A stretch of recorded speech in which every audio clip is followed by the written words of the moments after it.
গণতান্ত্রিক আন্দোলনে নিহত শহীদদের স্মরণে আজ এনায়েতপুর যে উচ্চ বিদ্যালয় আছে সেখানে কিন্তু এক স্মরণ সভার আয়োজন করা হয়। স্মরণ সভায় কিন্তু এখানকার যে বিএনপি নেতাকর্মীরা আছে তারা কিন্তু সবাই উপস্থিত আছে এখানে, এবং সাধারণ মানুষ যারা আছে আশেপাশে সবাই কিন্তু এই স্মরণ সভায় যোগ দেওয়ার জন্য একে একে সবাই এখানে আসা শুরু করছে। কিন্তু প্রচণ্ড গরম হওয়ার কারণে কিন্তু একটু সমাবেশটা 2টায় শুরু হওয়ার কথা থাকলেও শুরু হতে কিন্তু কিছুটা বিলম্ব হচ্ছে, কারণ প্রচণ্ড গরমের কারণে সবাই এখানে দাঁড়াতে পারছে না। তাই হয়তো বা আধা ঘন্টা পর সমাবেশটা শুরু হবে। কিন্তু আমরা কিছুক্ষণ আগে দেখেছি আশেপাশ থেকে প্রচণ্ড মানুষ কিন্তু এখানে এই সমাবেশে আসার জন্য জড়ো হচ্ছে, এবং তারা বিভিন্ন স্লোগান এবং তারেক রহমানের তার মুক্তির দাবি, তার মামলাগুলো প্রত্যাহার করার জন্য, তারপর হচ্ছে যারা আন্দোলন শহীদ হয়েছে তাদের বিচারের দাবিতে আন্দোলন করেছে, যারা তাড়াতাড়ি সুস্থ বিচার করা হয়। এখানকার কিন্তু আমরা দেখতে পাচ্ছি বিএনপি সব নেতাকর্মীরা দাঁড়িয়ে আছে, তারা কিন্তু এই সমাবেশটা শুরু করার জন্য কিছুক্ষণের জন্য ওয়েট করছে বলে আমরা এখানে দেখতে পাচ্ছি।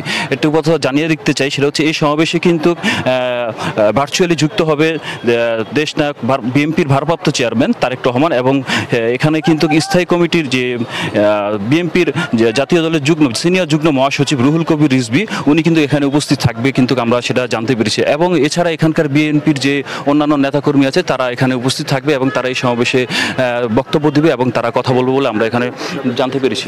এই গরমের কারণে মূলত হচ্ছে সমাবেশটা কিছুটা দেরি হচ্ছে। আমরা আশা করছি কিছুক্ষণ পরে সমাবেশটা শুরু হবে এবং সবকিছু আপনাদেরকে দেখাতে পারবো, এবং সমাবেশে তারেক রহমান যে নির্দেশনা দেবে সেই নির্দেশনা শোনার জন্য মূলত কিন্তু নেতাকর্মীরা এখানে আসছে। পরবর্তী নির্দেশনা অনুযায়ী তারা কিন্তু এখানে সামনে কার্যক্রম পদক্ষেপ পরিচালনা করবে বলে আমরা জানতে পেরেছি। এই ছিল আমার কাছে সর্বশেষ তথ্য।